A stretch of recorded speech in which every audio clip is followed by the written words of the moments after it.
This is A's Cast Live, your comprehensive look at the Athletics. Leaping at the wall, it's gone! A towering drive into center field by Rooker. And 29 other MLB clubs. A judging blast. All rise. Here comes the judge. Swung on, hit high, hit deep to right, away back into the second deck. Bobby Witt Jr. becomes the first shortstop in Major League history to have two 30-30 seasons. Shohei Ohtani starts the 50-50 club. Join us as we take you inside the baseball universe, from humidors to walk-off dingers to Hall of Fame talk. We have you covered. Spend your afternoon with us, only on A's Cast Live. Here's Chris Townsend.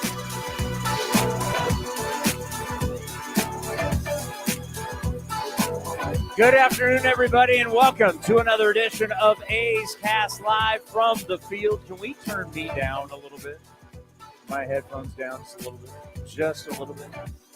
There we go. A little up, a little more, a little more, a little more, a little more, a little more. There we go. All right, everybody, welcome to A's Cast Live once again here from West Sacramento as we're getting you ready for Game 2 between the Athletics and the Chicago Cubs. Going to be a good one tonight. Everybody, for the past 2 days, everybody has talked about rain. Have you seen any rain, Commander Cody? Rain, it sprinkled a little bit earlier, but that was about it. I have not seen any rain. Apparently it rained last night when my wife and I woke up this morning because she spent the night after being at the game last night. I looked out the window. I'm like, oh, it rained a little bit. I mean, like, when I mean a little bit, it's like a sprinkle. Yeah, I got up like at 10:30. I slept in this morning. We got a great show for you. We're going to have Tyler Soderstrom, one of the hottest guys in all of the game. What a great start for Sody, a first-round pick. Last year wasn't the kind of year he wanted to have, but came back at the end of the year when we thought he was done. They pretty much announced that he was done for the year, and he comes back for like 12 games, hits the ball real well, and then he's off to an outstanding start this year. When you talk about barrel rate, when you talk about hard hit rate, he's one of the top guys in baseball, and we will talk to him right after BP. Scott Emerson, that's right. Dr. Emo is going to be here. He's going to be here at 5 o'clock, and then an old friend, one of the top columnists in all of baseball from the USA Today, is in town to cover the opening series here in West Sacramento between the Cubs and the Athletics. The great Bob Nightengale is going to join us coming up here at 5:30. I've been doing stuff with Bob Nightengale on all the different stations, all the different shows that I've been on for over 20 years. I've been having Bob Nightengale on, and he's fantastic. So can't wait to have Bob on. A lot to get into today. Where do we want to go? Because you got teams off to an incredibly hot start. Like, no one's hotter than the Dodgers and the Padres. Padres bullpen is lights out. Dodgers, it's an interesting start because some of it was in Tokyo, but Dodgers are 6-0. Padres are 5-0. Then you got other teams that are flat out awful. Minnesota, been terrible. Milwaukee, terrible. And the worst of them all, the Atlanta Braves. Oh, boy. They can't hit. They can't win. And now they have a suspension. Jurickson Profar, it was breaking yesterday as we were coming on. Whoa, look out for the foul balls. Jurickson Profar, his suspension, 80 games, broke yesterday as he failed a drug test. He tested positive for a performance-enhancing drug, a female fertility drug, the same one that Manny Ramirez back in the day tested positive for. And it's a masking agent is what it is. And that broke right. And we weren't going to, we brought it up early, but obviously with opening day here, we weren't going to get into it. But I wanted to get in it more today because talk about how sad it is that this is still happening. And for someone like Jurickson Profar, signing a 3-year, $40-something million, 48 or whatever it was. Yeah, somewhere around there. I'll get the exact number. So it was a decent deal. It was a decent chunk of change because you think about what happened to Jurickson Profar. $42 million. $42 million. I gave him a few extra mil, you but he's lost it anyway. You helped him out a lot with that. So Jurickson Profar plays really well for the Padres in 2002, goes to Colorado, stinks it up, then comes back to the Padres and essentially signs a $1 million prove-it deal proves it. His numbers go dramatically up in everything. And I have some of the numbers today. Great to see my guy BK. I thought it was very funny today watching MLB Now. Their sponsor last year was whiskey. Now their sponsor is some protein health thing. I can't wait. It must be going around because if you look no further than our broadcast department between Carrie and I and you, who are all slimming down and bulking up. Now BK is trying to get everyone bulking up and eating better with protein. I just found it interesting that my favorite show, I love MLB Now. I admit it. I'm a baseball dork. I love the show. Brian Kinney's one of my favorite hosts. I think they do a great job, and it's analytically driven. But it's just funny that one year they're pushing hard alcohol. The next year we're all getting healthy. All right, for Jurickson Profar, you just start looking at his barrel percentage, right? So 2022 and 2023, his barrel percentage was 4. Well, last year, the Prove It year deal, it jumped to 7.2. Dramatic, right? And then his hard hit percentage went from 34.3, 31.8, and then these are the 2 years, San Diego, Colorado, jumping up to 44.4. So clearly, unfortunately in life, I think there's one athlete that we will always be able to look back on, and no, I'm not going to use Barry Bonds. That's too easy. I think one of the greatest athletes to ever, it's too good to be true, is Lance Armstrong. Yeah, that's a good one. Right? Lance Armstrong fought testicular cancer. He came back and all of a sudden was just demolishing the field. And he was far greater than anybody else. And the stories like, is he like Secretariat and his heart pumps more blood? Secretariat was a great thoroughbred, Triple Crown winner. But everybody started wanting to believe that there was all these special things about Lance Armstrong. And the story was great. Live strong. It's really hard to it's easy to knock him, but he also raised millions and millions and millions of dollars for cancer research. He did a lot of good. I'm not backing Lance Armstrong. I'm not a cycling guy.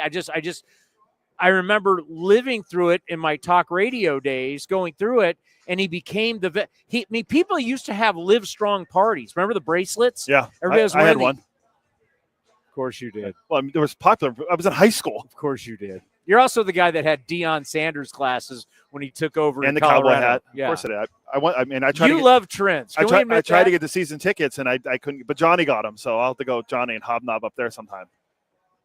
Johnny, Mr. Colorado. He got season tickets? No, I'm just joking because of his daughter being there. You actually really did get the Deion Sanders glasses, didn't you? No. Yeah, you love trends. Our friend Ryan Davis did talk about the 5-inch inseam shorts. I do have a few pair of those. Well, you haven't got the tribal tattoo yet. No. How about you haven't frosted your tips? No, that's never going to happen. I don't know. You could be a Scottsdale bro. The only thing I refuse to do, and we'll go back to baseball in a second, I refuse to buy one of those Lululemon crossbody bags everyone wears, men and women. No, that's not me. Yeah, that's not. I'd rather wear a fanny pack. We can't call it anymore. The what do we call it? There's a the belt Rick bag. Barry? Belt bag. The Rick Barry fanny pack? Yeah, we call it belt bags now. Like I guess you can say fanny pack. Why not? I don't know. I remember when we had a giveaway, we had to call it a belt bag giveaway. Yes, you and I will never be caught dead in the Lululemon around the shoulder bag. Yeah, never. Not for me. That's not happening. Anyway, back to Lance Armstrong. Lance Armstrong. So Lance Armstrong. but the point was, Live Strong parties. It took because he passed all the drug tests, right? And he kept fighting everybody in court. But in the end, you realize he's the biggest blood doper of all time. So if it's too good to be true, Barry Bonds hitting the Mark McGwire, Sammy Sosa, these guys getting better as they get into their 30s. We'll have Steve Sachs on here, a 2-time World Series champion. Well, maybe Sachs is the kind of guy who maybe got better in his 30s naturally, just because he's Steve Sachs. He's aged very well. I mean, the first time we met him in Arizona, I never saw a guy in such good a shape. It looked like he's still playing. Yeah, I was like, you're 65. I'm not buying that. Sachs looks like he still could go out there and steal 30 bags a year. But the reality is these numbers show that there was no – how did Profar just all of a sudden get so much better? Braves bought it, and now the Braves have lost him for 80 games. But here is the kicker. Here's the real kicker because a guy, it's like a guy getting injured, right? We're going to see in July? Would that be about 80 games? Yeah, remember, he can't play in the Crack postseason. Would that be about 80 games? Yeah, he can't play in the postseason July, either. but he can't play in the postseason. So if the Braves do turn this thing around, you just paid a guy. Now he's still going to get the bulk of that $42 million. But how you feeling if you're a Braves fan and you just spent that money and now that guy's popped, he can't play in the postseason? I mean, that's a bad look. He was also their best hitter statistically because they're so bad right now. He was their best hitter. He played well in the first series against San Diego. Matt Olson's having a bad start. Albies having a bad start. Obviously, Acuna's not back. They just lost Ronaldo Lopez, arguably their second-best pitcher last year behind Chris Sale. He's out because he has a shoulder injury, so he's on the injured list. They had to call Bryce Elder to start tomorrow. The Braves are in shambles right now. I think it's full-on panic mode in Atlanta. And I saw the news that Brian Snitker, their long-time manager, maybe wants to retire after the year. Can you blame him after how the start of the year is going right now? I mean, they're only 0-5. I mean, we have a lot of games. What do you mean? Whoa! Everyone kept saying the Mets or Phillies are going to run away with the division. The Braves didn't. So I would be panicking right now, but I mean, it is still. We still got a lot of. It's just turned. It's April today, right? April 1st. Yeah, today's April 1st, correct? Right. There's a long way to go. So there's that to talk about. That also the biggest story in baseball is the torpedo bat. I did my investigating today, went around. Sachs is going to talk about it. Steve Sachs is going to talk about it here in a minute. I'll bring him on now before Sody comes on. I went down, and by the way, I did my tour of the clubhouse today because the last time before yesterday here at the ballpark, I was here in November. Was it November we were here? Yeah, I showed up in November. Karate Kid Ray, was it November? Yeah, we were here in November, and the field was dirt. They were just building the new clubhouse. So I actually went in the new clubhouse today, and I was really impressed.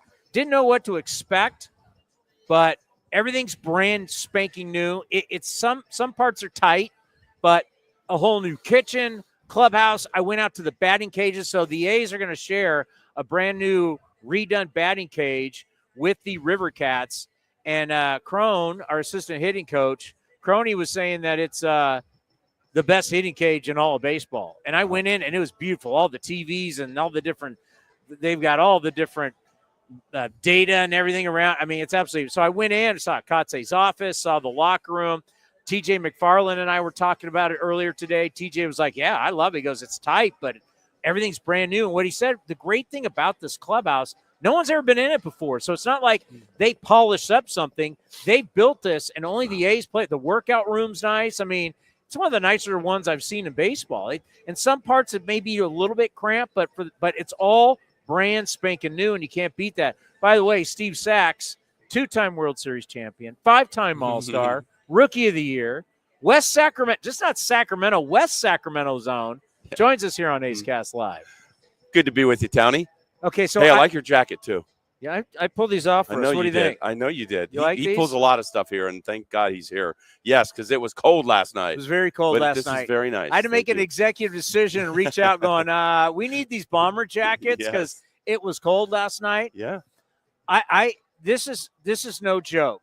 The amount, so for everybody listening, whether you're on 650 KSTE or you're on the Bull in Las Vegas or anywhere on A's Cast listening, we love all of you. But for people who are watching us on YouTube or watching us on X, this set is awesome. And where we are in the ballpark, just down the left field line, it was amazing the amount of people who came by yesterday to say hello to you. Oh, thank you. It was. And so when you said half of my family is going to be in the stands, I thought you were joking. You were not joking. We were actually walking by one of the suites, and you said, "Oh, my cousin's in here," and we went in there, and yep, there your cousin was. I walked by. I didn't even know that. I remember the name of the company that he worked with. It was kind of a weirdish name, but it stuck in my head. And came by. Hey, you guys, hang on. I think my cousin's in here. Sure enough, I walked in. Is Greg Tirico here? Yeah, sure he is. There he is, right here. So it's no joke. Happens a lot. Yep, that's for sure.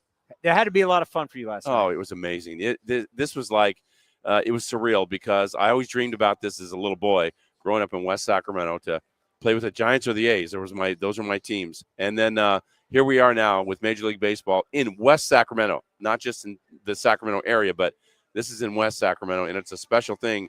So many of my, my family and friends growing up, and it just seemed like everybody was here at the ballpark last night, and it's going to continue to grow in that realm because the city is abuzz. about this team being here. Oh, you saw it last night. Yeah, and you had a lot of people coming by to say hello to you, too. And I was very thankful all the people that came by. And I actually, a former college teammate of mine came by. Another one's coming tonight. Eddie? And, Joey Chavez came by. Joey, was in the San Jose State Baseball Hall of Fame. It was great to see the left-hander, the great Joey Chavez. The speaker just came on. So to see everybody here and so many different people who have watched A's Cast through the years up here in the Sacramento area. Maybe we never saw them at the Coliseum. Yeah.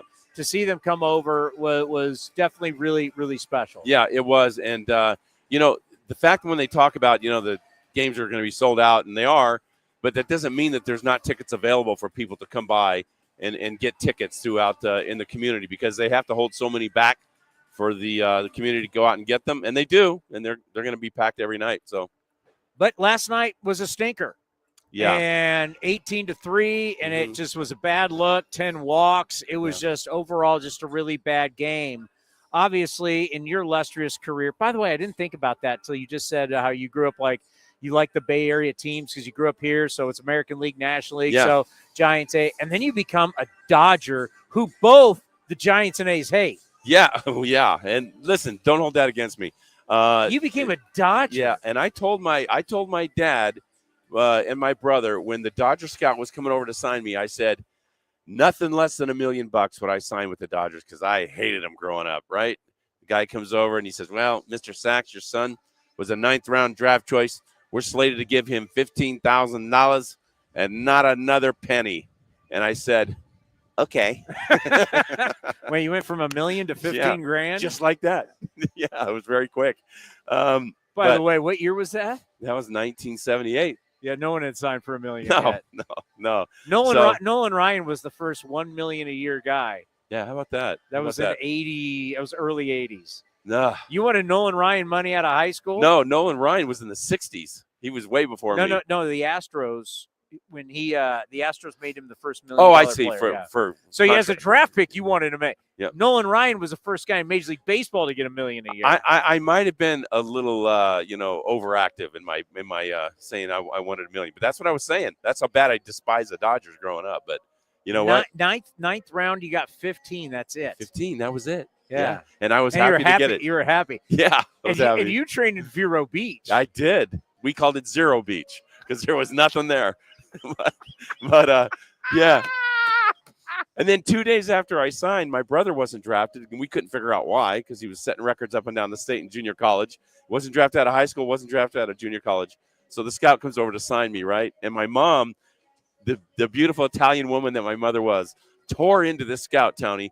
Why don't you take my other boy? This boy is better than this one. Have you seen David play? Why did you just take Your mom Steven? was selling your brother is better than you? My mom was into it, yes. As soon as he came over. Well, did you sign before she did that?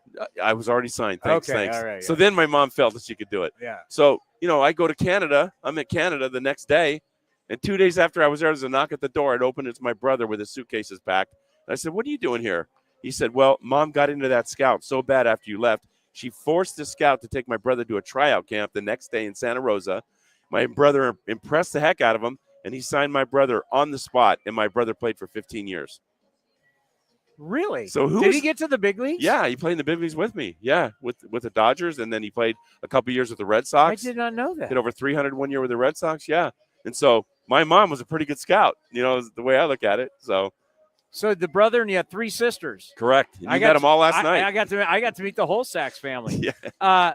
Big deal, obviously, in baseball right now is the torpedo bat. Yes. I went to talk to Brent Rooker about it down in the athletics cages, and Rooker was like, he's ordered some. We know Blade. I think we're going to have Blade on maybe.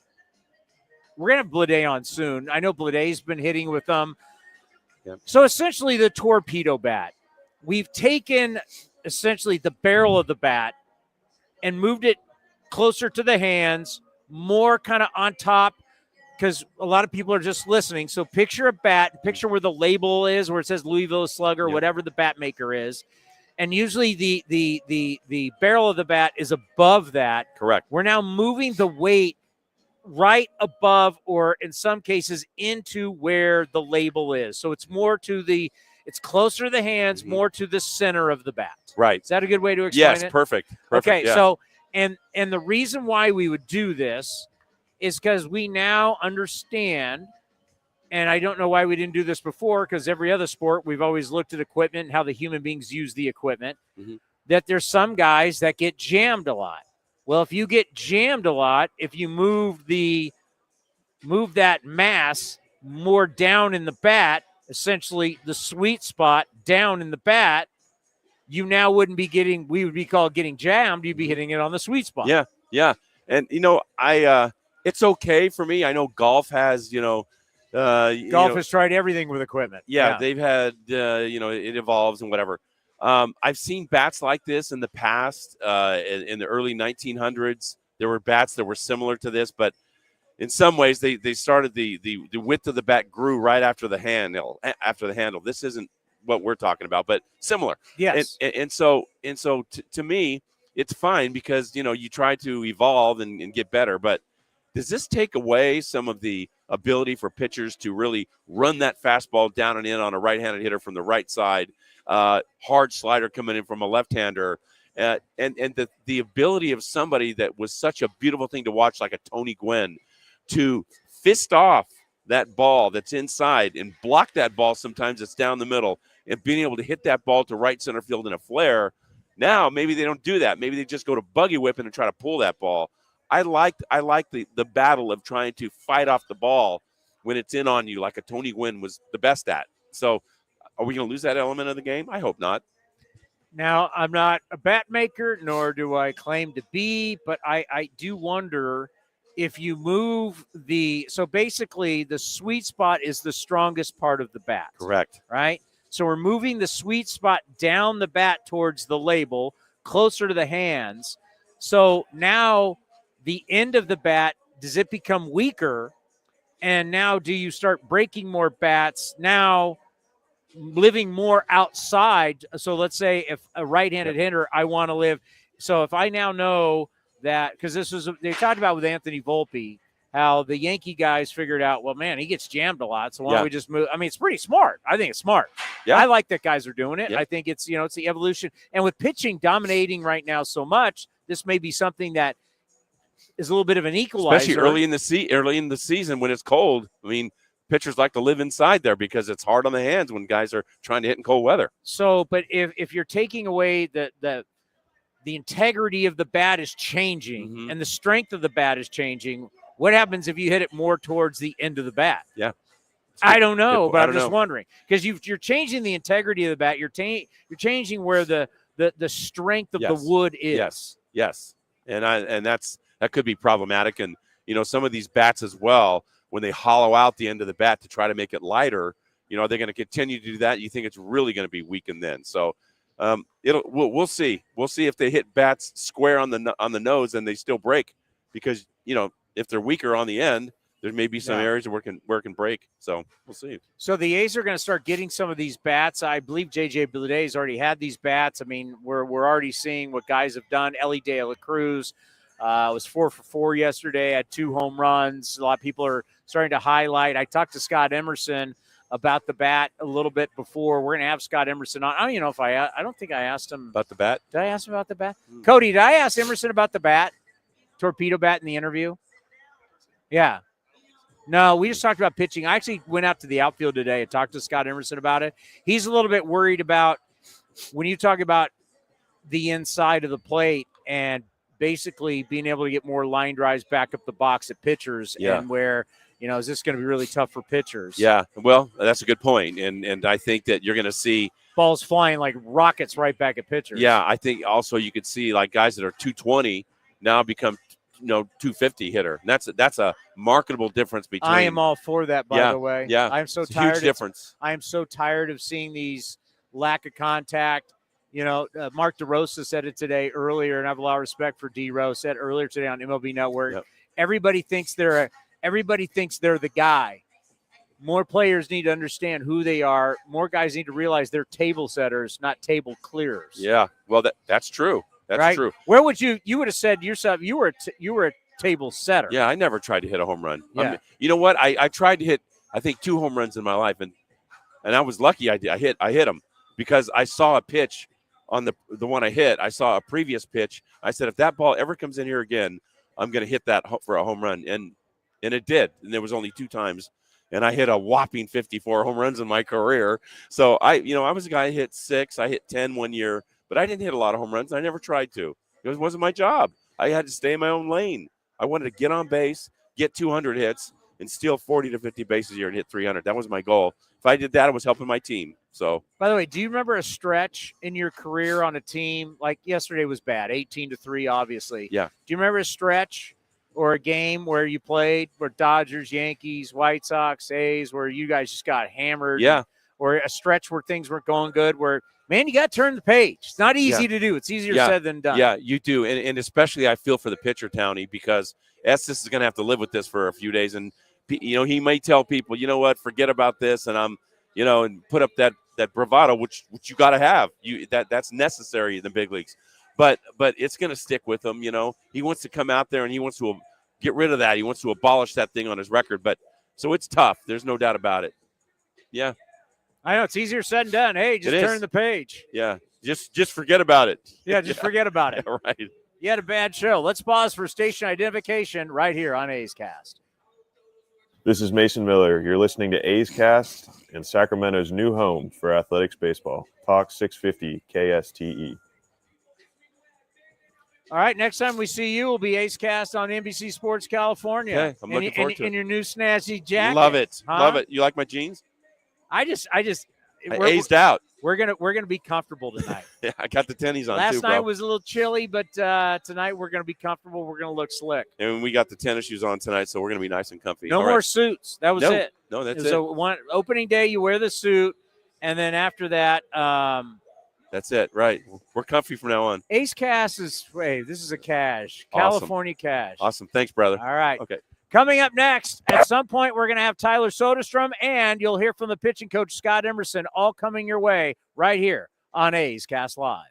Here's the pitch, and it's a hit. Folsom Lake Ford has stepped up again, winning the Triple Crown Award, Ford Motor Company's highest honor. Now 7 years in a row, Folsom Lake Ford is a top sales leader in the U.S., along with being top in customer satisfaction in sales, service, and finance. Now that's a home run.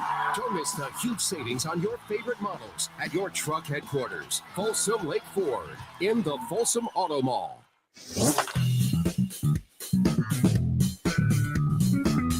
A's starting pitcher Luis Severino joined Towny on A's Cast Live in Mesa and discussed his role as a veteran leader in the clubhouse. For me, just learning from the guys that like when I was younger, Cesar Sabatia, Ivanova, Michael Pineda, I played with Aero. So those guys teach me how it was, how it is to be in the big leagues. So I would try to do the same thing with those guys, if they need me.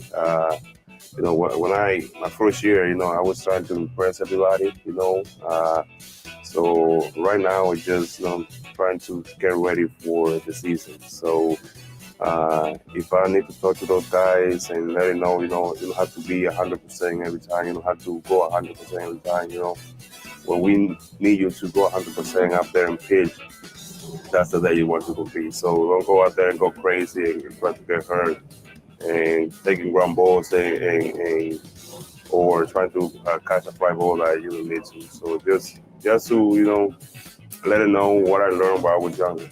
You can watch the full interview at youtube.com/athletics or listen at athletics.com/AceCast.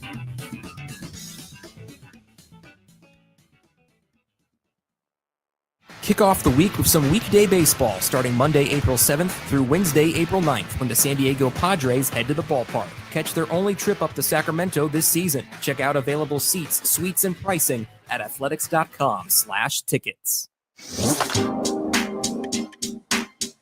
A's All-Star Mason Miller joined Towny on A's Cast Live to talk about the responsibility getting the final 3 outs in a game. It's exciting. That's the time of the game. Everything that's went into it is building to that point. And usually when I'm I'm in there. It's an opportunity for us to win. Yeah. So just pitching with that energy, pitching with that mentality that I just got to get 3 outs. It doesn't have to be pretty. I want it to be pretty, but it doesn't have to be. It's just just get 3 outs, hold the lead, get the guys in the locker room, and celebrate a win. So I love it, and I feel like I just embrace it and take the role for what it is. You can watch the full interview at youtube.com/athletics or listen at athletics.com/acecast.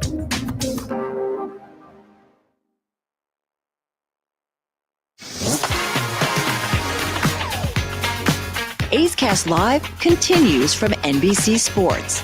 Here's Chris Townsend.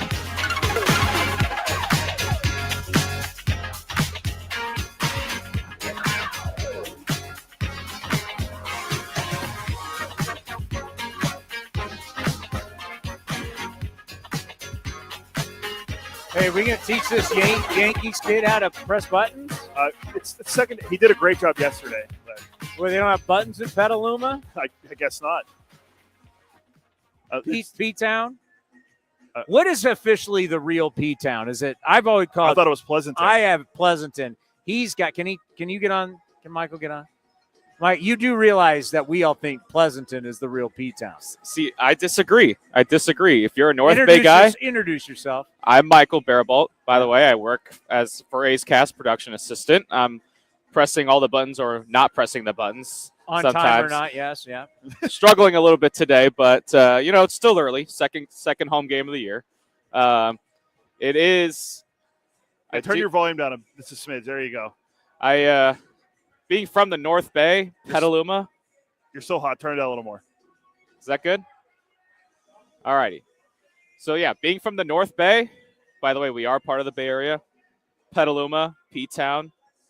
I don't know. I don't buy it. No, I'm not even They from the are Bay part Area. of the Bay Area. No, I don't buy that. That's P-Town. Yeah. Well, I mean, you and I are South Bay guys. There's a lot of people who want to view the biggest part of the Bay Area is not part of the Bay Area.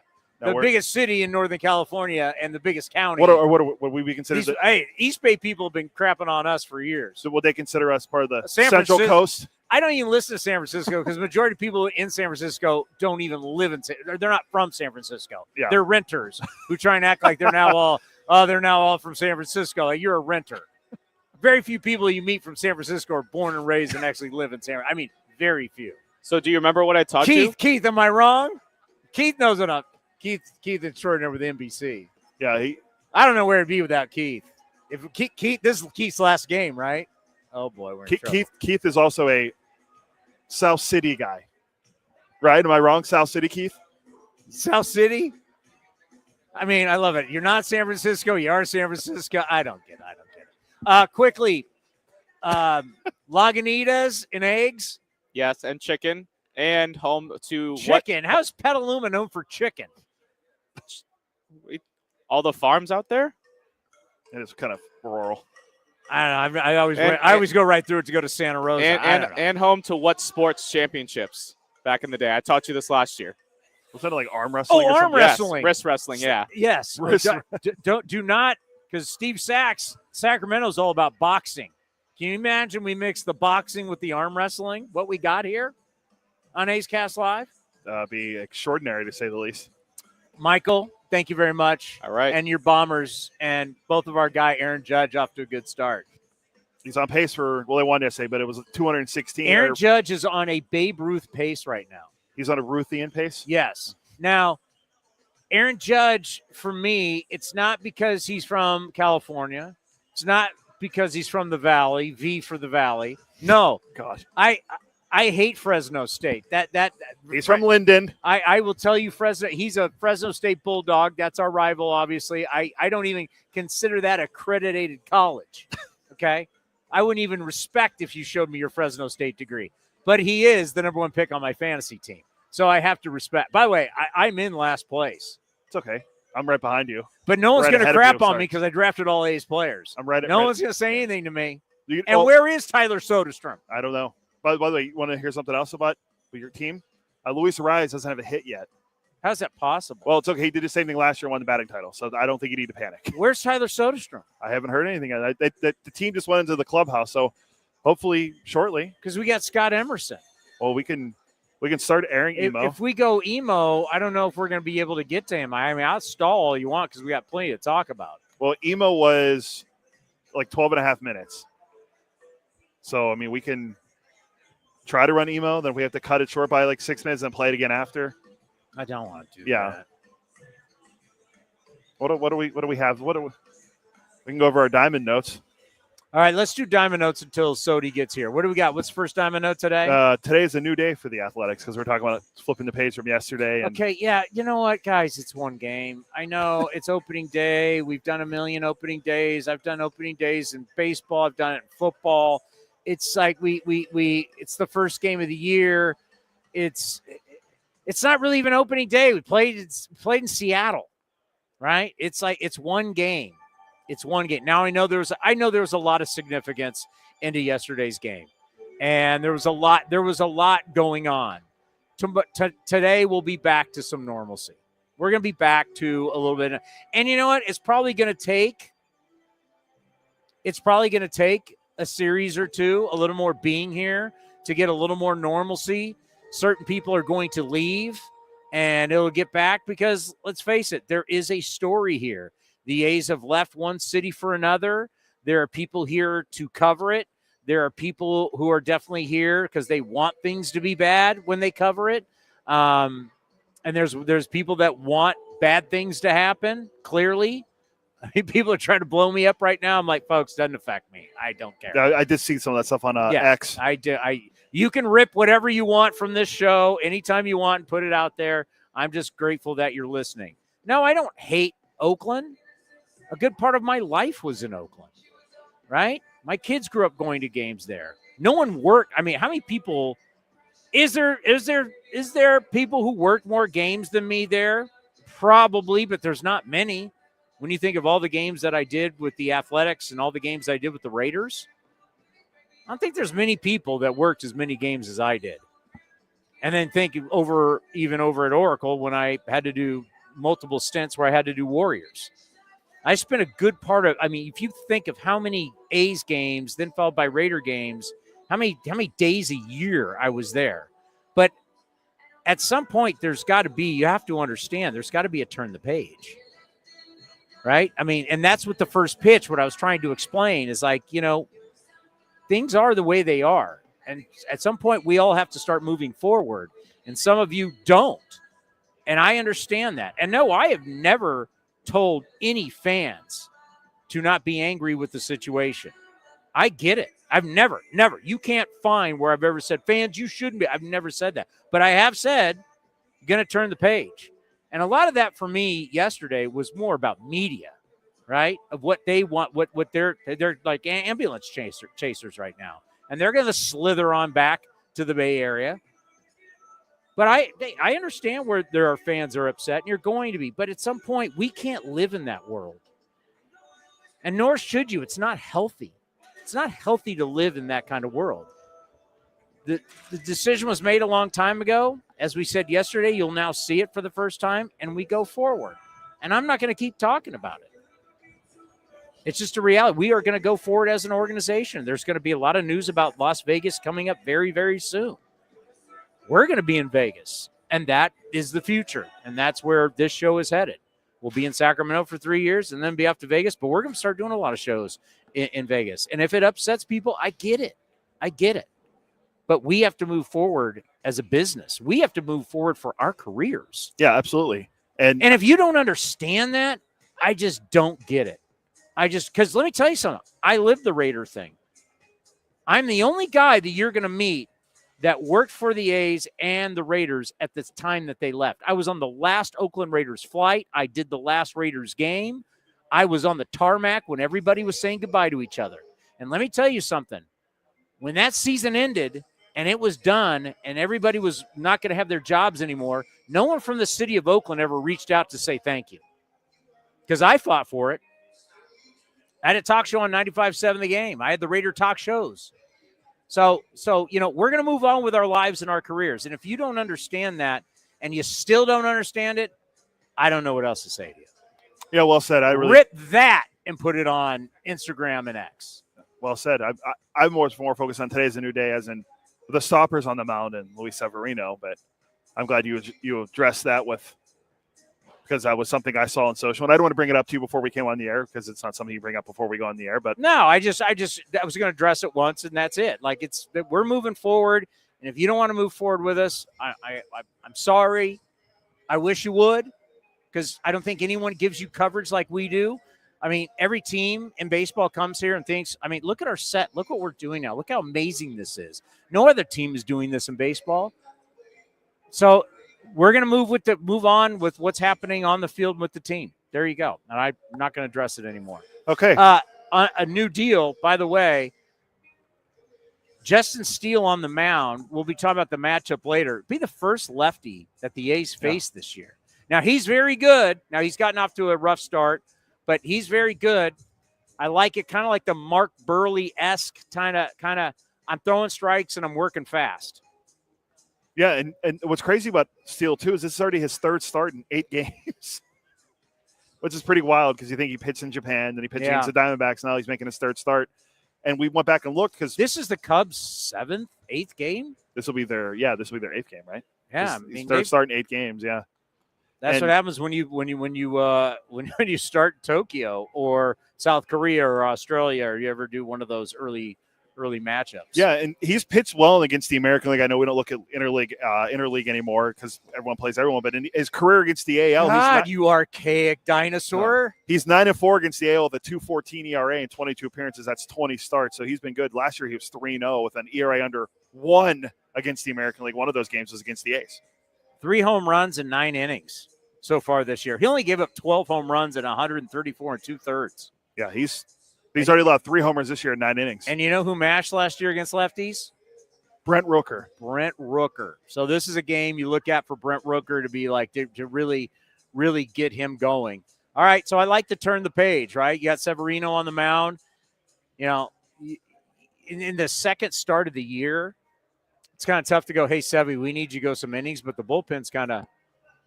Yeah, I mean, I wrote down some of the stuff, and MLB had some stuff too, but only Mitchell Parker of the Nats and Framber Valdez faced more batters than Severino without allowing a run so far this year. He pitched great in Seattle, 6 innings, no runs and 6 strikeouts. You signed him for these moments when the team, I can't believe we're saying the stopper, they've lost 2 in a row. It's not like they're on a long losing streak, but it's early in the year. We're going to act like every game means we're going to the World Series now if you don't win, because these losses come back to hurt you or wins come back to help you at the end of the year. Yeah. And what Severino did against the Mariners, I know they're not an offensive juggernaut, but the Cubs, they showed last night with the 18 runs, they could score some runs. So having Severino come out and be the stopper is going to be a big deal. This is why you paid him all the money to be this guy. And only Chris Bassett has topped more pitches this year than Severino in starts.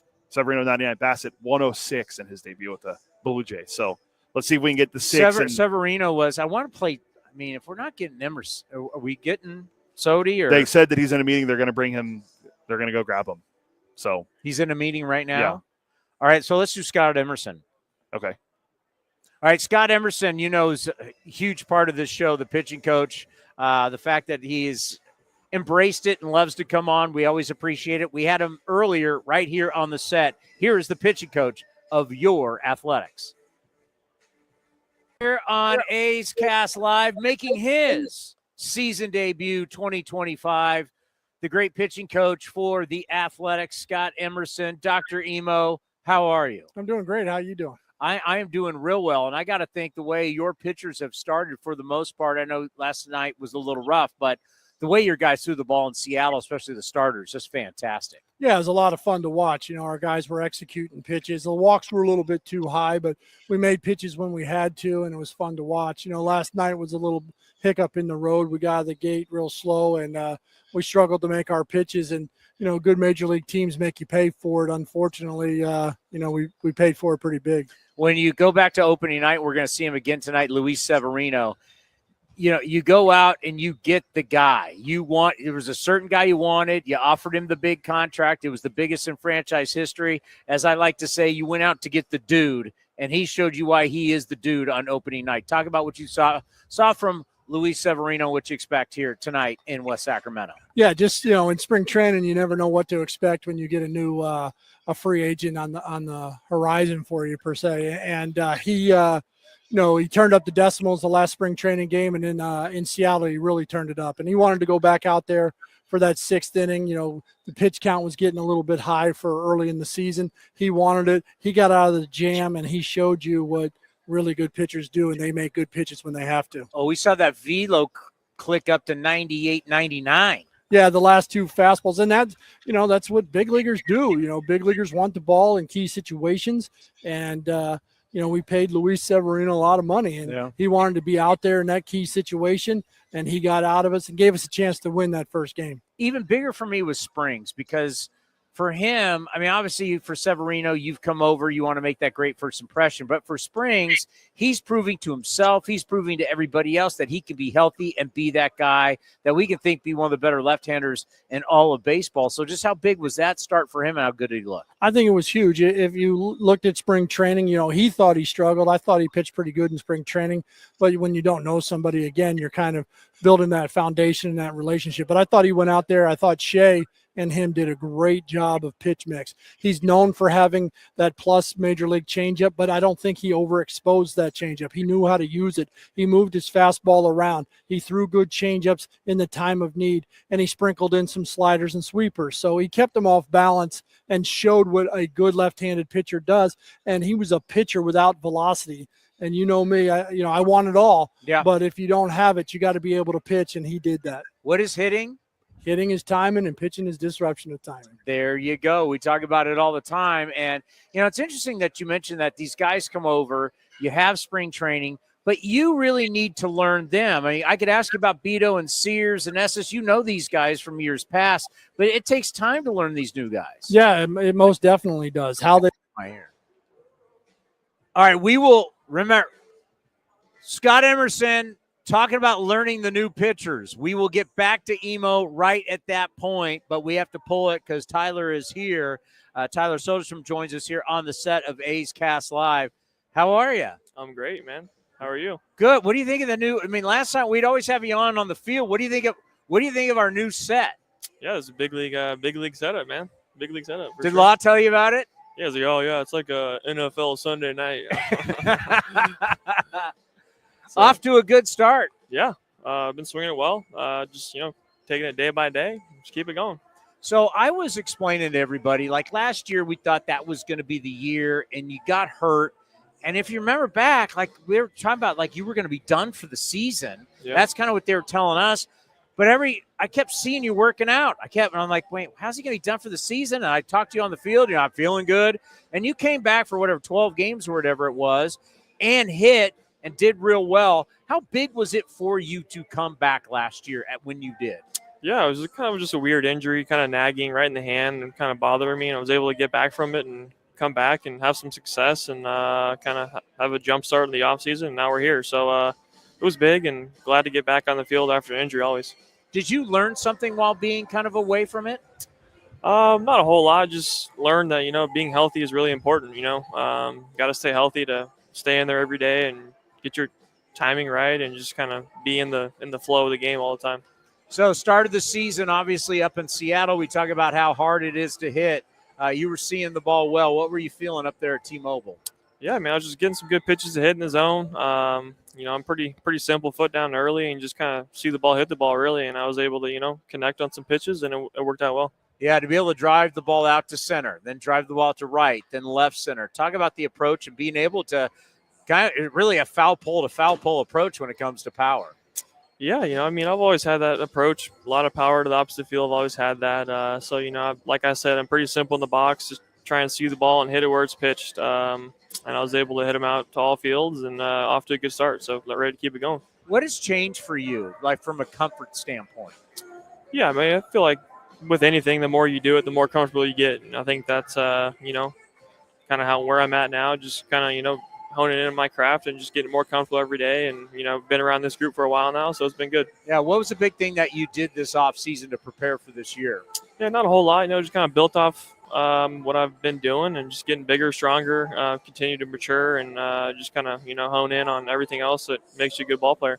Yeah, it's amazing. Like, you get drafted right out of high school, you're ready to rock, but all of a sudden now you see, like, through the years, just how much bigger you've got. Yeah, for sure. Coming out of high school, probably we're right under 200 pounds, and now I'm about 215, 220. So, definitely just growing up, getting bigger and stronger. Now, people ask me all the time, especially in the post-game show, about your athletic ability. And we have talked about this in the past because you get drafted as a catcher.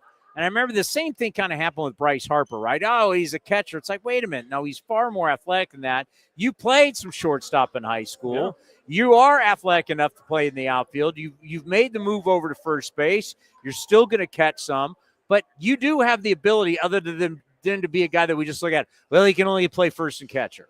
Oh, yeah, 100%. I mean, I feel like with anything, you got to go out and get the reps and kind of learn the position. Every position has kind of a learning step. But, yeah, I mean, I definitely have the athleticism, I feel like, to play anywhere on the field. I mean, I feel like shortstop in the big leagues would be a little bit of a stretch. But maybe, I mean, I could. You can play third? Could you play third base? Yeah, I mean, I could play third, play first, corner outfield spot. I mean, I would feel really comfortable in any of those situations. I mean, obviously, you'd have to put some time in and kind of, like I said, learn the position and what it entails. But, yeah, I mean, I feel like my athleticism really carry me anywhere I need to go. We're just not going to put you at short or center field. Yeah, probably not. Yeah. Probably not, though. But, yeah, probably not pitcher, no shortstop, no center field, but anywhere else. You got the arm you could pitch, though. Maybe have late innings, put you in there for an inning. Yeah, we'll see about that one. All right, first base, you look a lot more comfortable. Talk about just how the transformation to first base, because people don't think first base is complicated. Yes, it is.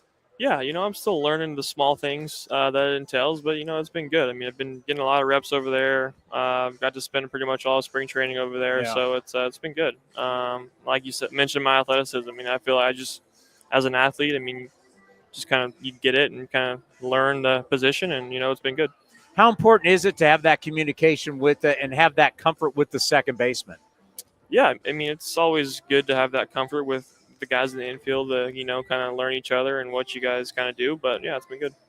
So when you look at the start of the season for the team, how are guys feeling about the clubhouse? Obviously, last night was a disaster, but it was definitely a good start in Seattle. How's everybody feeling? Yeah, I feel like yesterday was kind of, crowded. I mean, a lot of moving parts. Everyone kind of learning the new ins and outs of this place. But, I mean, it's brand new. We have our own space. Everything's newer than what it was in Oakland. Like I said, yeah, yesterday was just a lot going on. So we're just going to flush yesterday. I mean, the opening day was fun. Good to see all the fans out here supporting us. But I think we just had a lot going on, a lot of moving parts, kind of getting comfortable. And I think we're going to flush it and just move on. I'm glad you say it, because when I say it, people kind of roll their eyes. But there's a lot on opening day. There's a lot. It takes you out of your norm. So we've seen good and bad performances. But so many players over the years I've talked to, it's like, you just want to get through opening day so you can get back to just how you normally do your business day to day. Yeah, for sure. I mean, it's just kind of chaotic. It kind of gets you off your game plan a little bit. There's so much going on, kind of lose focus. But, yeah, like I said, just going to move on from it and new day today. So let's go. I did my tour of the clubhouse today earlier, and as you mentioned, TJ McFarland said the same thing to me. What he likes about it is no one else has ever been in it. It's your guys' clubhouse. Some parts I noticed were tight, but everything's brand new. It looks beautiful. So tell the fans, like, from a player's perspective, how this new clubhouse works.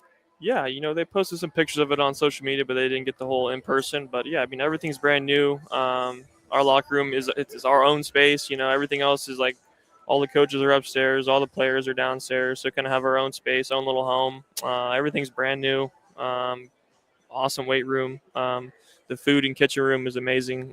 So much space up there and awesome cook. So it's been really good. Yeah, what I like about it for you guys is when you have the kitchen upstairs and you guys are downstairs, the smell of food is not in the clubhouse. Yeah, for sure. Far different back in the day, especially when the clubhouse, when the Raiders were still. Were you here when the Raiders were still here? Did you ever get up to? Okay, so yeah, you didn't have that upper Raider part. No. You were so all the food was right there in the clubhouse. Yeah. So it's not. That's the first thing I noticed. Like, it's nice that the food's up and you guys are below. You don't have to deal with that. And the batting cages, Crony was telling me that he thinks it's the best batting cages in the big leagues. Yeah, I mean, two great tunnels. Like I said, everything's brand new. So, I mean, you can't really beat brand new.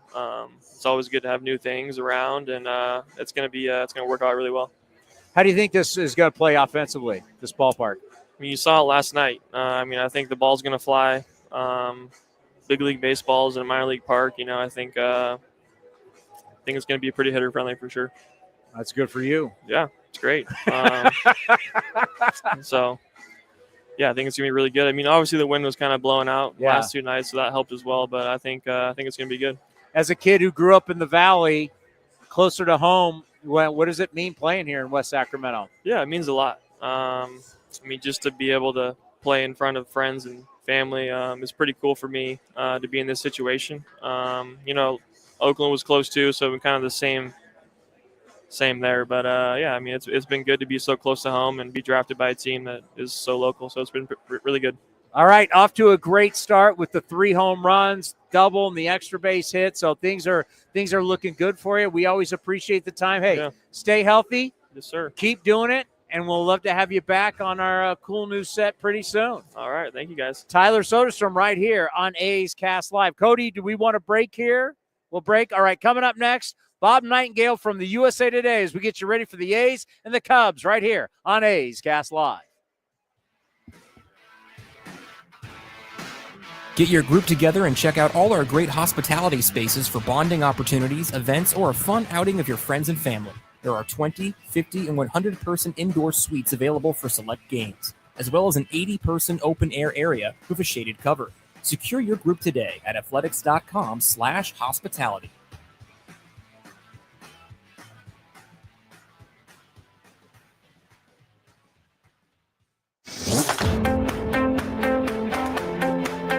Lawrence Butler joined Chris Townsend on A's Cast Live to express his gratitude to the A's after securing his 7-year contract extension. I mean, it's a surreal feeling. I mean, like you said, I love this organization. You know, they were the only organization that took a chance on me out of high school, you know, in the draft. And, you know, I thank them solely for that. And, you know, I'm just thankful and I'm just grateful, you know, humble to be, you know, chosen to, you know, be able to have this opportunity. And, you know, I wouldn't want it with any other organization than the A's because, you know, they've showed me love since day one. And, you know, I've loved them, you know, 100% back. And, you know, it's just been a mutual thing that, you know, me and the A's have, you know, grown to become, you know, a great relationship with everybody in the organization from top to bottom. You can watch the full interview at youtube.com/athletics or listen at athletics.com/A'sCast.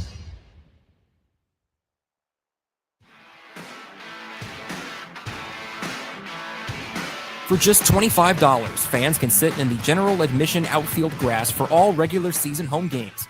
Tickets for that day's game will open up daily at 9 a.m. for purchase at athletics.com/lawn. Sign up to receive A's alerts to receive a text the first morning of each home series as a reminder.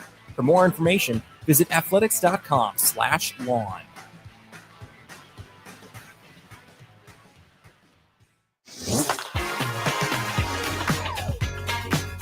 A's outfielder Brent Rooker joined Chris Townsend during spring training to discuss the confidence inside the A's clubhouse. It's a very real confidence. It's a very real optimism.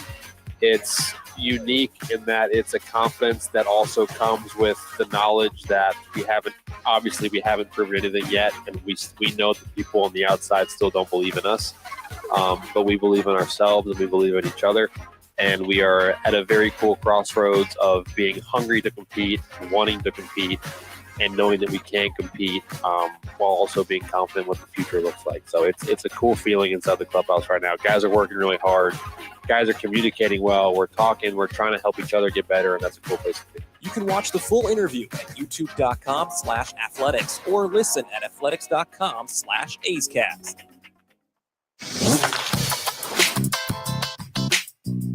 A's Cast Live continues from West Sacramento. Here's Chris Townsend.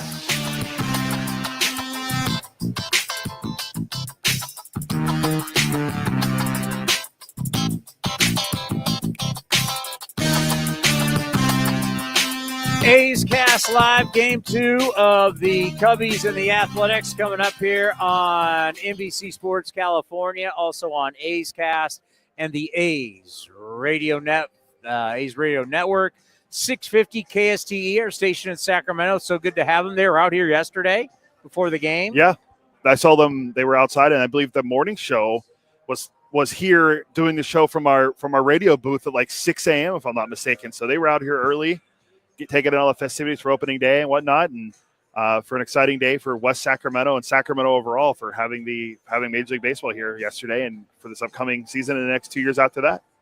Also, I text Nightengale a picture of where we were, so hopefully he. They got a big league morning show. Yeah, Armstrong and Getty, I believe was. That's a syndicated. Yeah, that's a syndicated monster. Armstrong and Getty were here. I think they were. I think Ray said they were doing. And the Karate Kid Ray was saying they were doing it in our radio booth yesterday. Wow. Little syndication, little radio, big time morning radio. I have the utmost respect for people who've been successful in morning radio. I did morning radio twice in my career, once at KMBR and once at 95.7 The Game, both in San Francisco, and I will never, ever, ever do it again. I'm not built to get up at that time in the morning. Well, we both did it. I'm just not. It's awful. And we both did it and drove from San Jose. It's awful. I did it for almost 7 years, and it's awful. It's getting up at 2:30 to get ready to go up to the city at 3 and, work until 11:30 every day, and then go home and then have to do it every day, 4 days after that. It was awful. So your quality of life goes up when you leave that job. So there was a legendary show called Frank and Mike on KMBR for years. And most people in the Bay Area grew up on Frank and Mike. And Mike retired and Frank Dill kept doing it. And then once Frank Dill retired, I was part of the morning show that wasn't after him. It was after that. I was with Gary Radnich, who was a legendary TV guy, and he's in the Bay Area Radio Hall of Fame. Gary was an extremely great talent, and I was honored to work with him. And I right when I got the job, I was like 28 years old. I was 28 doing morning radio, way too early. And I was at a golf tournament with Frank Dill. Frank did morning radio for like 40, 30, 35, 40. It was something crazy. And I go, did you ever get used to it? And he goes, no. And I was like, oh, my God, this is the worst thing. I mean, do you get up at the crack of dawn? By the time you get off work, you're exhausted. Crack of dawn, the sun's not even close to coming up. It's not even, I mean, you're driving. I mean, we're driving up 101. People are coming from the bars when we're going into work. Yes, you're seeing drunk drivers. It's just the whole thing. And then you get off and you want to come home. You just want to nap. It's the worst life. So if Armstrong and Getty were here, and I know all about Armstrong and Getty, it's a powerhouse syndicated show. Pretty cool. I didn't know they were here. Ray's right there. We can ask him. We can ask him after to confirm they were here. I'm just going to believe. I believe everything you tell me. Yeah, well, I usually fact check a couple times, but I believe I heard that they were here doing it from our radio booth at like 6 a.m., which means they had to be here at like 5 or 5:30. So I want to get that Emerson in. Yeah, we could. I haven't heard from them. So they're still, I mean, we could probably start it over technically. We can still play it now and still have Nightengale come over and do Nightengale before we're done because it's 12 minutes. Why don't we just play it? Why don't we play it from the point where I asked him? Do we have it at that point? It's all over the place. Just started from the beginning again. No, I don't want All right, that's fine. You can't. Let's do it. So basically, I'm asking him because he talked about Severino and Springs and knowing Severino and Springs. We have it at about the 3-minute mark. Yeah, so so it's at this point where I'm asking them a question, right? Yeah. Right around there, yeah. Yeah, I'm asking him about, because he knows Beto, he knows Sears, he knows Estes, he knows what makes them tick. It's getting to learn the new guys. And by the way, they're really important. Severino with the big contract, Springs coming over. So I talked to him about getting to know these pitchers. No, it's all a learning process for myself. It's easier for me to adjust to them than for them to adjust to me because this is their career. I just got to find ways to adjust to them, get to them in good ways, and make sure that they understand that, Dan Hubbs, Marcus Jensen, our data team is looking out for their best interest. And that's what we're trying to do is develop that relationship where they're confident in our ability and where we're trying to do to help them to reach their maximum potential. How nice has it been to get these early innings from your starters so you don't feel like you're burning your bullpen early? Yeah, it's great. We burned a little bit last night. Yeah. That's the scary part. But, I think we're a team that goes out and the starting pitcher goes and pitches the baseball game. And the scoreboard will dictate, when you're in and when you're out. You pitch good, you pitch long, you pitch bad, you pitch short. And you're kind of looking at that throughout the course of the game and throughout the course of the season. How many innings can your starters gobble up? And then can your relievers come in and have quick innings so they can be sustainable for the next night? And that's a very big key for us as well is these relievers coming in, throwing between 17 and 20 pitches and getting out so we can make them available each and every night, be sustainable for the long run. How is it? Just take us through the process of when you have a bullpen that all of a sudden has gobbled up a ton of innings, guys are not available. How do you guys start working around that early in the season? Because you want to try and keep guys as fresh as possible. Yeah, there's a lot of communication with each pitcher. Like, what can you do? How do you feel? Where's your comfort level going into tonight's game? You know, and we've told guys, there's guys that have come from other organizations with different routines that were, some guys were told when they were pitching in the minor leagues, and now all of a sudden it's the big leagues. And for me, what is a big leaguer? A big leaguer is a reliever that is ready to go each and every night, keeping himself and his body ready to go for the team, pitching for the team. And the more that you pitch for the team, I think in the long run, the better the team wins more ball games that way. But also we got to get these starters going 6+, 7+ innings so the relievers don't have to go out there each and every night. No doubt about it. Innings is so key in our game. This year, Mason Miller, training wheels are off. Because remember, last year at this time we were talking about Mason Miller. It was, when can he use them? How often can he go? How much can he get them up? How nice is it to know that the training wheels are off and Mason Miller, you can just, hey, when it's time to go, he's your guy. You know, last year, I think at the end of the season, the training wheels were pretty much off. It's just also, you know, from a coaching standpoint, being smart about it, you know, for the organization. You know, it's kind of my job to say, okay, Mason went 2 days in a row, but he threw a total of 30 pitches. He's good to go, not only for this game, but for this organization's future. If Mason goes out there and throws 25 and 25 pitches, that's probably when the responsibility is going to fall on me to put my foot down and say, I do not think this guy should pitch tonight, even if Mason thinks he should pitch. It's, you know, kind of like being the parent of your guy. Like, look, he shouldn't go out there. Now, I might not win that battle. That's Kotsay's battle. But, you know, my thought process is, you know, give me a thumbs up whether you can pitch. Give me a thumbs down whether you can't pitch, and I'll decide how many pitches I think you should be able to go each and every night. Yeah, sometimes you have to protect the athlete from themselves. Yeah, I mean, these are a lot of guys are, you know, hopefully they're competitors and they want the ball each and every night. We've had a few guys, TJ McFarland, this guy wants to pitch 162, and after the third game, we told him, nope, it's probably not going to be 162 this year, right? So he wants the ball each and every night, which I appreciate, but it's, like I said, it's also my job and my responsibility to take care of him as well, because I know that, you know, these athletes want to go out and hopefully compete with the best of them each and every night and be ready, but I got to be responsible, and I feel responsible to sometimes put the brakes on. The 35-year-old lefty, I actually had a conversation with him today because in the past we've talked to him about breaking the record for most appearances in a season. That's Billy Koch had 84. So he's on pace right now to beat that. So maybe the 35-year-old setting a record this year here in West Sacramento. Hey, let's get McFarland to 85 appearances, right, and get his 10 years in. That's what we got to do. How good would that be? That would be awesome. You know, getting back to Mason Miller, he said something this year I thought was, or I should say in spring training, I thought was so interesting because you have so many pitchers in our game. You want pitchers. Velocity is great, but you want pitchers, not minor league throwers. You say that all the time. We have so many people who are chasing unnatural velocity. And when I say that, Mason Miller said, I've never tried to throw harder. This is just what I do. We have a lot of guys who are the plyo balls, the heavy balls, all this. Where are you on that, where you have these guys who are chasing something that might not be natural, and maybe that could be something that leads to the injuries, compared to guys who just naturally throw hard? This is what they do. Well, I don't want guys pitching above their means. And what I mean by that is coming out of their delivery, front shoulder flying off, and then people saying, you know what, the cutter's the new pitch of the generation. Well, the reason why they're saying that is because a lot of people who are trying to build velocity using their trunk and their big muscles, that front shoulder is going to fly off the ball. Where's the hand going to go? It's generally going to go away from your body as you go this way. Yeah. So your ball's going to sail. So what do they say? I got an idea. Just cut it in there for a strike. So now all of a sudden you're going to see high cutter usage from guys who can't stay behind baseballs. So instead of solving the problem and keeping guys with good direction, the front shoulder slightly closed, the foot strike, staying behind the baseball, they're just saying, you know what?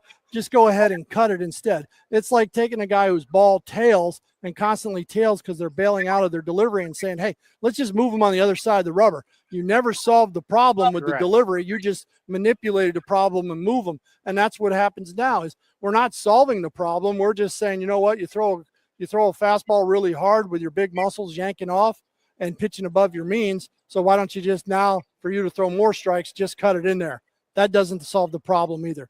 What solves the problem is have the ability to execute your fastball when you use it, have a good breaking ball, and be able to use your changeup to change speeds. If you could do that, you only need 3 pitches because your fastball is in many different locations. It's perceived velocity. Fastball close to the eyes looks very hard. Fastball down the way looks a little bit softer. It's like standing at the airport and looking at an airplane in the sky. You think that thing doesn't move very fast. That's the fastball down the way. And then you're on the runway and that airplane shoots down the runway and you're standing right there. That thing's moving very fast. That's the fastball close to the eyes.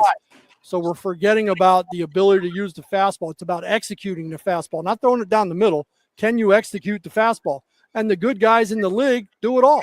They throw hard, they execute, they have good breaking balls, and they can change speeds. You know, when I watch these videos on Twitter and I see these kids, because it's all about the way your body moves, and your body has to move correctly. And when you're talking about pulling off and using so much of the upper body, the arm lags behind, it doesn't catch up, and that's immediately, will it be shoulder problems, will it be elbow problems, and that's where I want these kids to truly understand when they're trying to do stuff that's unnatural, that is going to lead to your body getting injured. Yeah, there's what we call associated and disassociated. Our associated is our front shoulder and our hip pretty much going out at the same time, and disassociated is our hips leading the way. It rotates a little bit before our front shoulder. Our front shoulder has a lag, and that's called shoulder to hip separation. We want to have a little bit of shoulder to hip separation. We don't want to be associated too much where we're going everything at the same time. It's harder to control everything. A lot like golf. A lot like golf. A lot like golf. By the way, you gave me a tour of the new clubhouse. Beautiful. Brand new. Everything's brand spanking new. Beautiful. Crony told me it's the best cages in the league, best hitting cages in the league. The kitchen area, your guys, it's all beautiful. Yeah, the food's too close to the coach's room, so I may be picking up a few extra pounds this year. So keep it easy on me. How do you think we've only had one game. How do you think the field will play? You know, I think in the summertime, it's going to be a little bit maybe hitter friendly. I think when it's cold, it's going to play a little bit neutral. You know, everything's a little bit smaller in the minor leagues. So, you know, but it is what it is for both teams. We actually got a little bit more foul ball territory close to the dugouts than I thought we had. Yeah. And I was here as pitching coach in 11 and 12. So, but they did a great job. The A's organization, the River Cats did a great job putting this event on.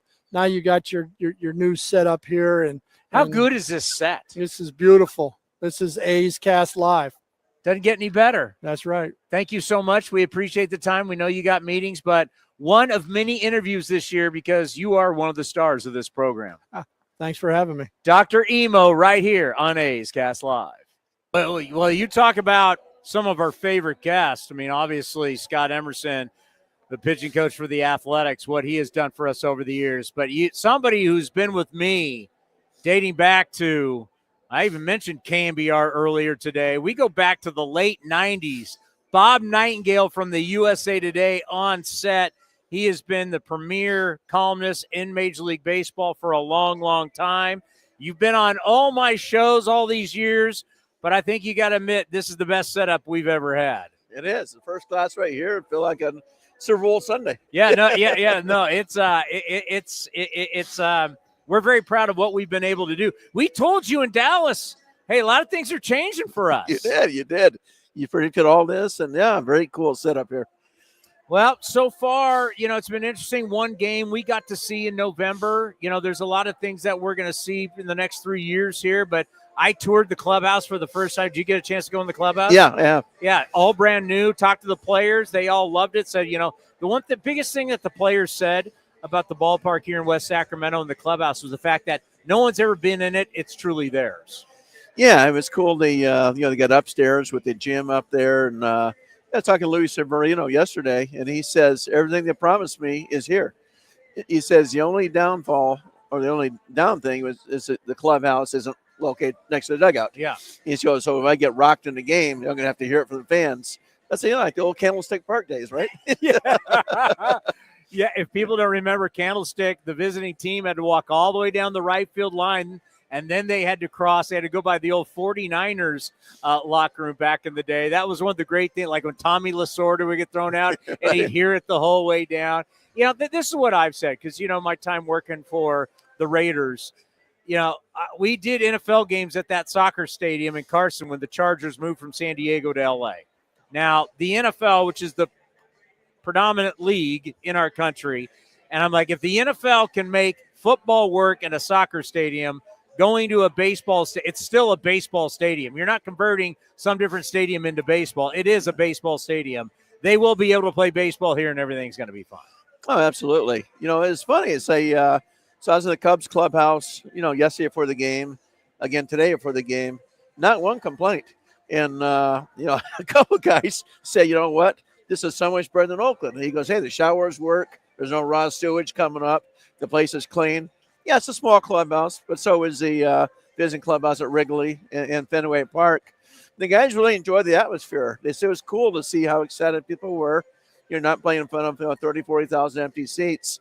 And they loved the reaction here. I mean, yeah, they won, but they were seeing this before the game too. Yeah, we have a lot of people who are here who are trying to nitpick and find things wrong. I'm glad you said that, because that's exactly what the Cubs players told our players, is that they've actually enjoyed the experience so far. Yeah, kind of, you know, brings them back, and but they enjoyed it, and they love the fans right there. It's like, yeah, you know how much fun people have in spring training.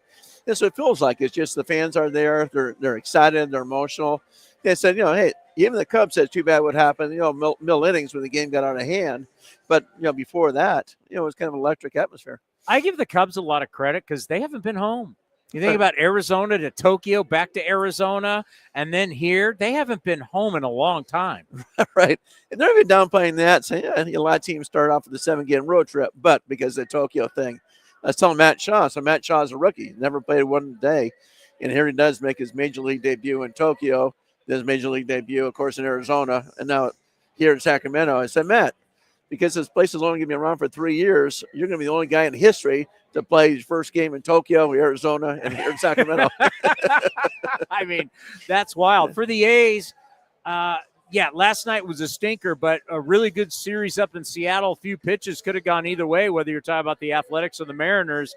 So far, so good. I mean, the pitching's been really good. I think, what have you seen so far with the Athletics?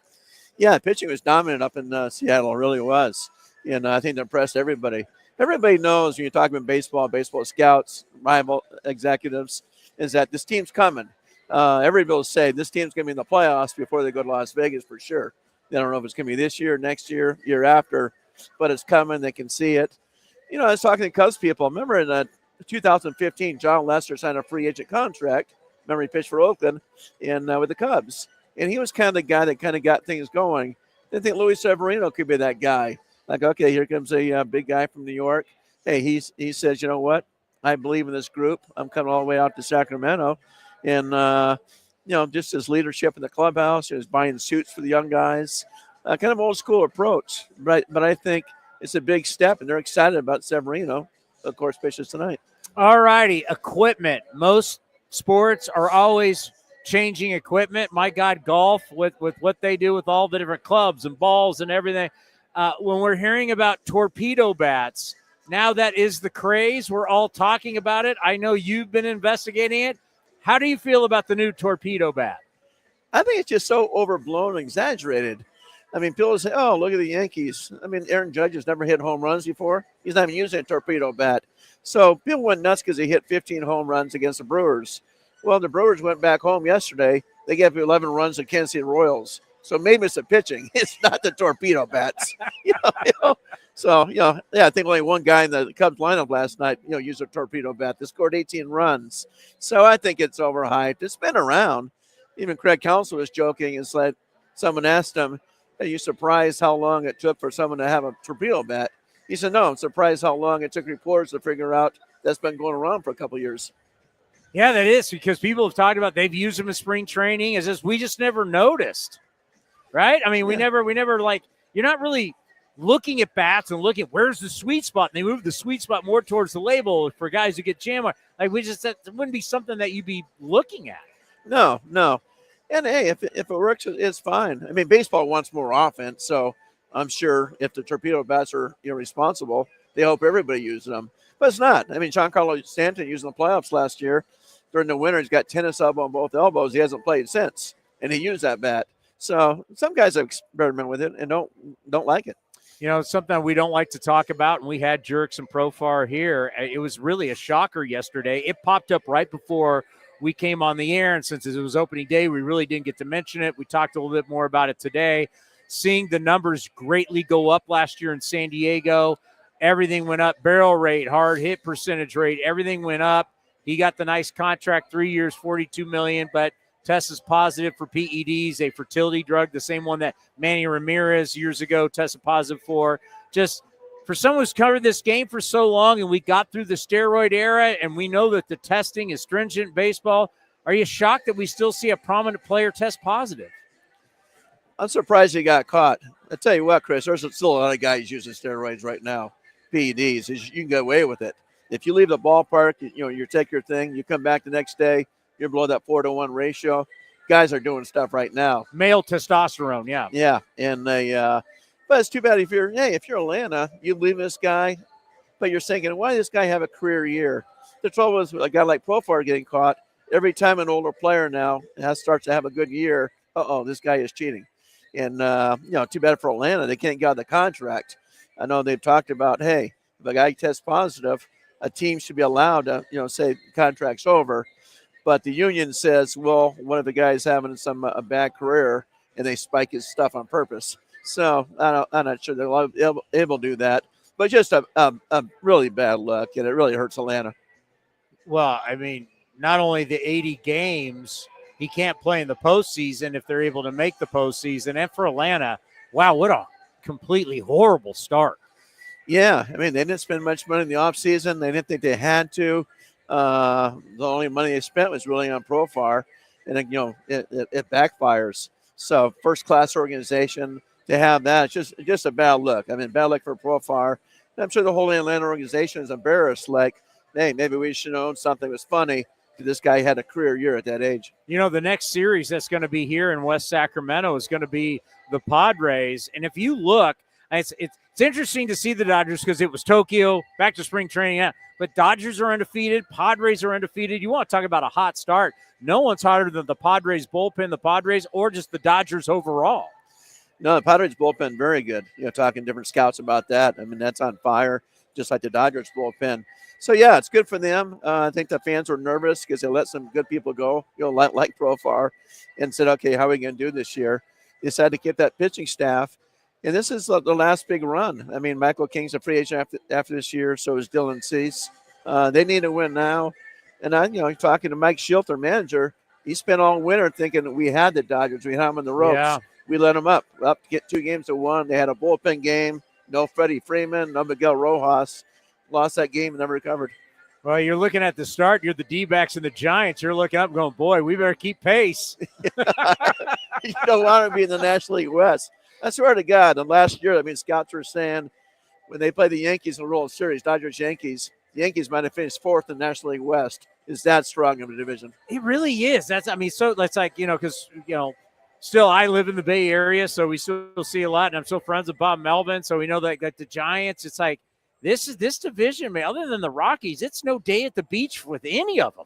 No, Giants are playing well so far, and but yeah, Diamondbacks are a very good team. That's an unbelievable starting rotation the Diamondbacks have, so they're dangerous. But yeah, that's easily, I think, the strongest division in baseball. Garrett Crochet signs the contract with the Boston Red Sox, and kind of shocking, the average annual value is one of the highest in baseball at $28 million a year for a pitcher. He's had Tommy John surgery. There's not a whole lot of body of work when he pitches. He strikes out a lot of people, but there's not a whole lot of career innings there. There was kind of a comparison to Tyler Glasnow, but Tyler Glasnow did have seasons where he pitched. Crochet's really never pitched a lot. What did you think when you saw Craig Breslow gave this contract out? The Boston Red Sox give him the big left-hander this deal. He made himself a lot of money in spring training. Monster spring, started off strong. But yeah, it's a lot of people are saying unbelievable how much money he got. That's what kind of money he wanted from the White Sox.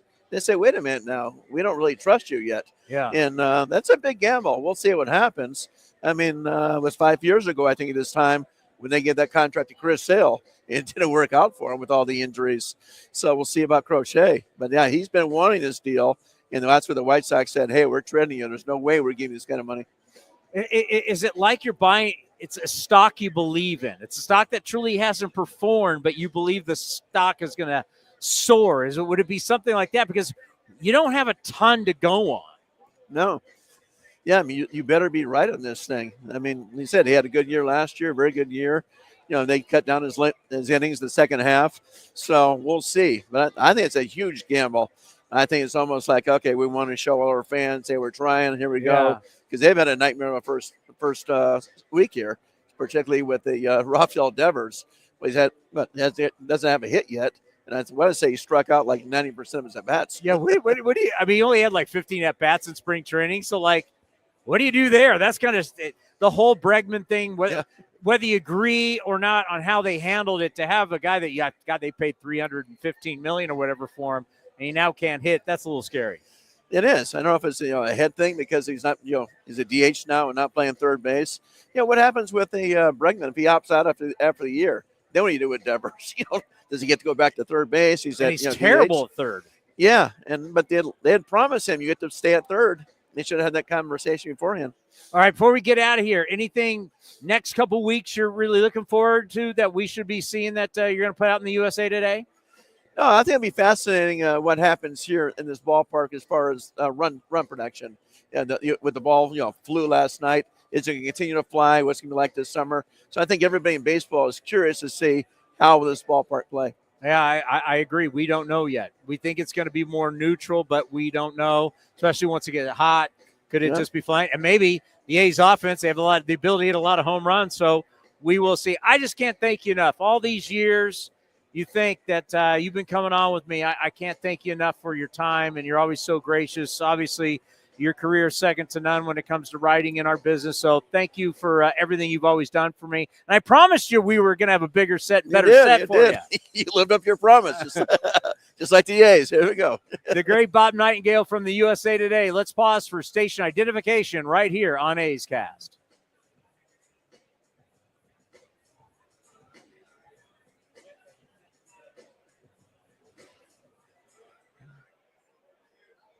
We have more coming up on A's Cast, getting you ready for the Cubs and the A's right here on the A's Radio Network and A's Cast.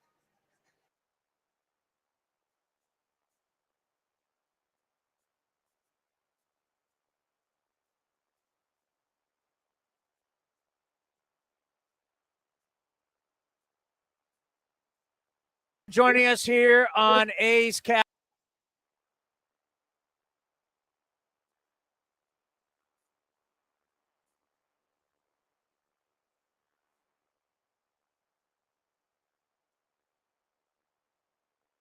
Shows the hard work that I've put in and they've put in, with me. So, it means a lot to me. You can watch the full interview at youtube.com/athletics or listen at athletics.com/A'sCast.